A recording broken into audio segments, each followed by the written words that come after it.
Hi പ്രിയപ്പെട്ട മച്ചാന്മാരെ, ഇപ്പം ഞാൻ കൊല്ലത്ത് നീണ്ടകരയിലാണ് നിൽക്കുന്നത് കേട്ടോ. കൊല്ലത്ത് വന്നവർക്കൊക്കെ അറിയാം നീണ്ടകര.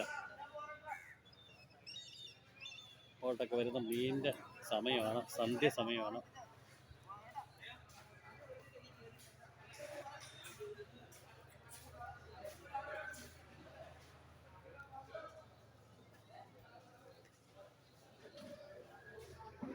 കച്ചവടക്കാരൊക്കെ ഉണ്ട്. അന്തിച്ചന്തയ്ക്കൊക്കെ നമുക്കറിയാമല്ലോ മീനൊക്കെ കിട്ടുന്നത്.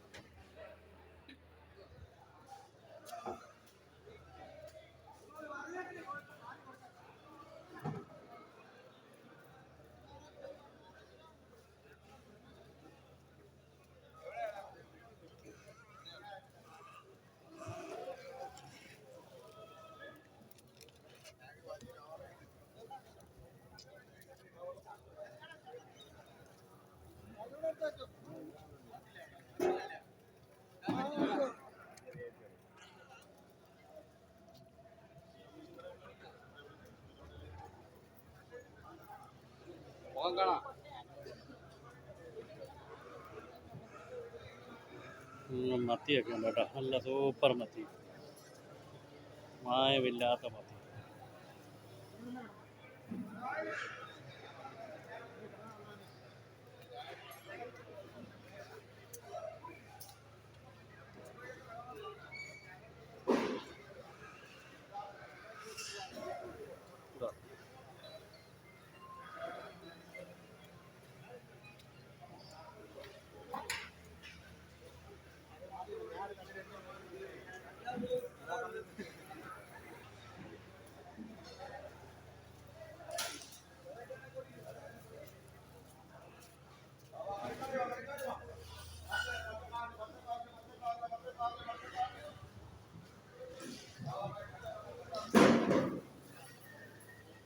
ഈ മീനിൻ്റെ കളർ കണ്ടോ, നല്ല നമ്മുടെ അവിടെ വരുന്നതിന് വ്യത്യാസമുണ്ട് കേട്ടോ. ഫ്രഷ് മീനാണ് നീണ്ടകര.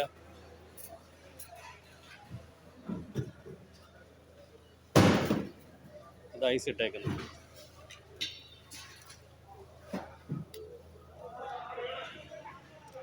ഈ ചാക്കിട്ട് മൂടിയേക്കുന്നതേ ഓരോരുത്തരത്തേക്ക് കയറ്റിവിടാൻ വേണ്ടി മീൻ മൂട്ടിയിട്ടേക്കുന്നത് കേട്ടോ.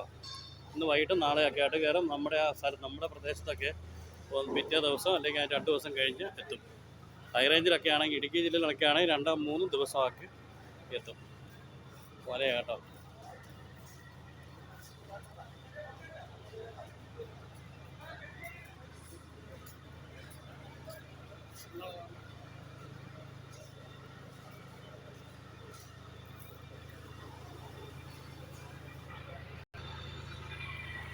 നേരെ ഒരു ബോട്ടാണ്, ഈ ബോട്ടല്ല, കരുണത്തമ്മ.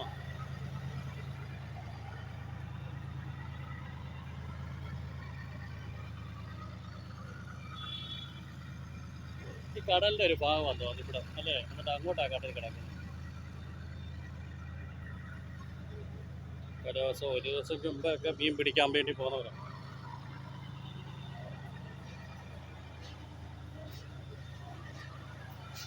ഇത് കിടക്കുക കേട്ടോ, നീളത്തിലാണ്.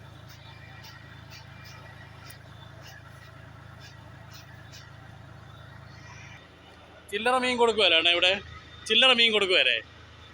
ഇപ്പം പെട്ടിക്ക് കൊടുക്കും അല്ലേ? ഇപ്പം പെട്ടിക്ക് കൊടുക്കുന്നതാണോ?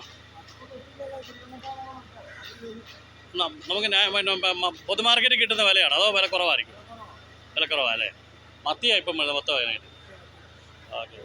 എത്ര നാളാണ് ഇവിടെ ജോലി ചെയ്യുന്നത്? 40 വർഷമായുള്ളൂ. പേരെന്നാ? ഉണ്ണി. ആ, മുരളി. ഓക്കെ. അതുങ്ങൾക്ക് നല്ല ആഹാരം കേട്ടോ. മീനെല്ലാം ഇഷ്ടം പോലെ കിട്ടുമല്ലോ. കൊക്കിന് പോലുള്ള വണ്ടികളെല്ലാം ഇവിടുന്ന് പോകാൻ വേണ്ടിയാണ് കേട്ടോ. ഇത്ര വണ്ടിയാന്ന് നോക്കിയോളാം.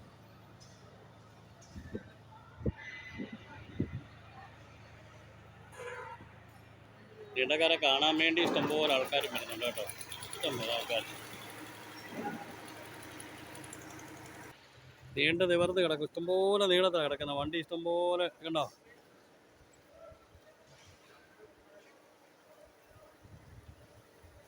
ലോറികളും ടെമ്പോകളും ഉണ്ടോ.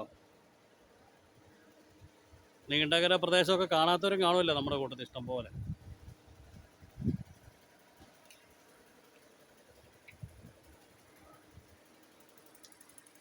കറണ്ട് പോകുമ്പം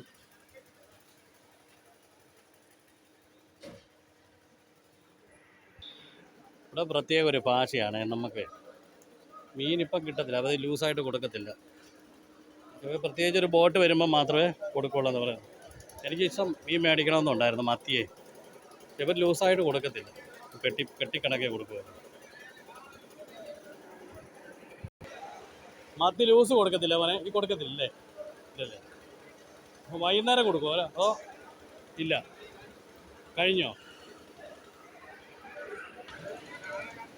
ഒരു കളർ വ്യത്യാസം. ആ, ഒരു ദിവസം അതിനുള്ള വഴക്കും വേറെ പ്രശ്നമൊന്നുമില്ല. ഈ വർഷം ഈ മത്തി തന്നെയല്ല വരുന്നത്, കിട്ടത്തുള്ളൂ. അതിനുള്ള വ്യത്യാസമുള്ളൂ, വേറെ വിഷയമൊന്നുമില്ല. ഈ പ്രാവശ്യം ചാള ഇഷ്ടം പോലെ. ഈ പ്രാവശ്യം ചെറിയ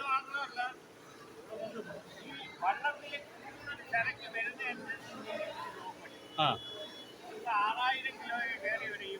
ആ അതുകൊണ്ട് 2000 കിലോ 4000 കിലോ കുറഞ്ഞു കഴിഞ്ഞാൽ മീൻ കുറച്ച് കൂടി നല്ല വെളുപ്പിലും നല്ല കിട്ടും. മയക്കം വരും. ആ ഓക്കെ ഓക്കെ ഓക്കെ ഓക്കെ. അപ്പോൾ കളർ വ്യത്യാസവും വരും. ഈ ഐസ് ഇട്ടാൽ കളർ വ്യത്യാസം വരും. ആ വരുമല്ലേ? എല്ലാം കഴുകി വൃത്തിയാക്കുക കേട്ടോ. ഒരു സിജു തോമസ് 32 ആദരാഞ്ജലികൾ. ഒരു പയ്യൻ മരണപ്പെട്ടിട്ടുണ്ട്, ഇവരുടെ തൊഴിലാളിയാണെന്ന് തോന്നുന്നു.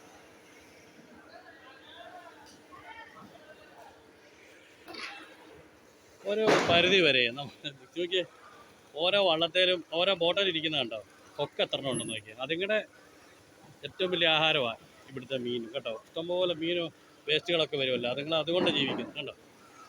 അപ്പം നമ്മൾ മനുഷ്യനെ കണ്ടോ, അതുങ്ങൾ കാണിക്കുന്ന കാട്ടായം കണ്ടോ. ഓരോ വള്ളം വരുമ്പോഴും അതുങ്ങളുടെ ആ വെപ്രാളവും ഓട്ടും. അപ്പം നീണ്ടകരയുടെ ഏറ്റവും പുതിയ വിശേഷങ്ങൾ നിങ്ങൾ കണ്ടെന്ന് വിശ്വസിക്കുന്നു. നമ്മൾ വീഡിയോ 7 മിനിറ്റ് 26 സെക്കൻഡായി കേട്ടോ. വീഡിയോ പൂർണ്ണമായിട്ട് കാണും എന്ന് ഞാൻ വിശ്വസിക്കുന്നു. എല്ലാവരും പൂർണ്ണമായിട്ട് കാണും. ഇതുപോലുള്ള വീഡിയോകളൊക്കെ നമ്മൾ കാണണം കേട്ടോ. നമ്മളൊക്കെ ഓരോരുത്തർക്ക് അത്രയും ത്യാഗം സഹിച്ച് വാഹനത്തിലും വണ്ടിക്കൂലിയിലും ഒക്കെ പോയി എടുത്ത് നിങ്ങളെ കാണിക്കുകയാണ്, പ്രേക്ഷകരെ കാണിക്കുന്നു. അപ്പോൾ തീർച്ചയായിട്ടും നിങ്ങൾ മുഴുവനായിട്ട് കാണുക, മനസ്സിലായല്ലോ. വീഡിയോ പൂർണ്ണമായിട്ട് കാണുക. യൂട്യൂബ് ചാനൽ സബ്സ്ക്രൈബ് ചെയ്യുക, സപ്പോർട്ട് ചെയ്യുക, ഷെയർ ചെയ്യുക. പരമാവധി എവിടെയൊക്കെ നിങ്ങൾ ഷെയർ ചെയ്ത് വിടാവോ. അപ്പോൾ നമ്മുടെ വളർച്ചയും എന്നെപ്പോലുള്ള പ്രേക്ഷകരും, നിങ്ങളുടെ വളർച്ചയാണ് നമ്മുടെ വളർച്ച കേട്ടോ. നിങ്ങളെ സപ്പോർട്ട് ചെയ്യുമ്പോൾ തീർച്ചയായിട്ടും നമ്മൾ വളരാൻ കാരണമാകും. നമ്മുടെ യൂട്യൂബ് ചാനൽ വളർന്നാൽ തീർച്ചയായിട്ടും കൂടുതൽ വീഡിയോകളും കൂടുതൽ സ്ഥലങ്ങളുടെ വീഡിയോയും പുതിയ വിശേഷങ്ങളും പുതിയ വാർത്തകളും ജനകീയ വിഷയങ്ങളിലാണ് ഏറ്റവും കൂടുതൽ നമ്മൾ ഊന്നൽ കൊടുക്കുന്നുണ്ട്.